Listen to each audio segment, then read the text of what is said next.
தான் இருக்கேன்ல, நீ என்கிட்ட பேச மாட்டேன், நான் தான் கேர்ள் ஃப்ரெண்டு சொல்றேன்ல அப்படிலாம் சொல்லிட்டு அவங்க நச்சரிச்சுன்னு வச்சுக்கேன், அவ்வளோதான் எச்சி அப்படின்னு சொல்லிட்டு போயிடுவாங்க.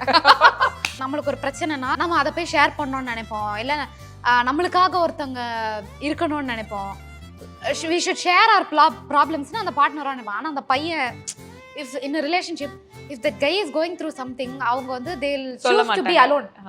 This is what I have noticed. நம்ம அதில் போய் நீயே என்கிட்ட பிரச்சனையை ஷேர் பண்ண மாட்டேற, நீயே வந்து நம்மளாம் ஒரு டீம் இல்லையா அப்படின்னு அவங்கள்ட்ட போய் சொல்ல முடியாது. நான் ஏதோ ஹெல்ப் பண்றேன் உனக்கு, நான் தான் இருக்கேனே அப்படின்னு நம்ம போய் சொல்லலாம். ஆனால் அவங்கள பொறுத்த வரைக்கும் அவங்களுக்குன்னு ஒரு ஈகோ, அது ஈகோன்னு கூட சொல்லலாம்.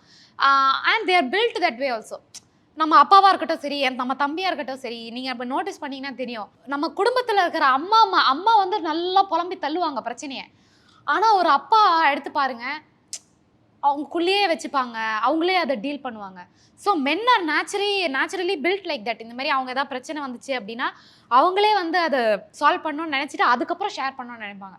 ரொம்ப முடியல அப்படின்னு தான் சொல்லுவாங்களே தவிர, ஒரு மாதிரி நமக்கு புரியாது இவங்க ஏன் சோகமாக இருக்காங்க, ஏன் ஒரு மாதிரி வியர்டாக இருக்காங்கன்னு புரியவே புரியாது.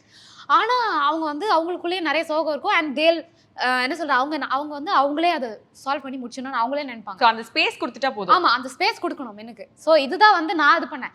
அந்த இடத்துல போய் நான் தான் இருக்கேன்ல, நீ என்கிட்ட பேச மாட்டேன், நான் தான் கேர்ள் ஃப்ரெண்டு சொல்கிறேன்ல அப்படிலாம் சொல்லிட்டு அவங்க நச்சரிச்சுன்னு வச்சுக்கேன், அவ்வளோதான் எச்சி அப்படின்னு சொல்லிட்டு போயிடுவாங்க.